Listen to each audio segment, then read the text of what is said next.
દર્શક મિત્રો, એક ભારત ન્યૂઝ મીડિયામાં આપનું હાર્દિક સ્વાગત છે। ખેડબ્રહ્મા નગરની જ્યોતિ વિદ્યાલય ખાતે પૂજ્ય ગાંધી આધારિત નાટિકા યોજાઈ।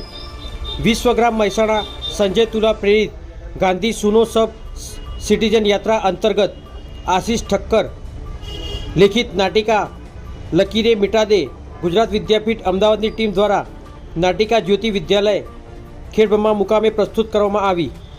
સ્વાગત અભિવાદન ઇન્ચાર્જ આચાર્ય શ્રી આર.પી. વાલાએ કર્યું। શ્રી ડંકેશભાઈ ઓઝાએ સમગ્ર નાટિકાની રૂપરેખા આપી। કલાકારશ્રીઓ કેતનભાઈ, નમ્રતાબહેન, પ્રવીણભાઈ, ઉર્મિબહેન, ગોવિંદભાઈ, સુરેશભાઈની ટીમે ખૂબ સુંદર રજૂઆત કરી। આ પ્રસંગે જ્યોતિ હાઈસ્કૂલના પૂર્વ આચાર્ય શ્રી સુરેશભાઈ પટેલ, જેઠાભાઈ પટેલ, રસિકભાઈ પટેલ, રાજાભાઈ પટેલ, ભારતીબેન ઓઝા અને અંબિકાબેન સુથાર કાર્યક્રમમાં ઉપસ્થિત રહ્યા હતા। સમગ્ર કાર્યક્રમનું સંચાલન અજીતસિંહ દેવડાએ કર્યું હતું। બ્યુરો રિપોર્ટ વિશાલ ચૌહાણ, સાબરકાંઠા।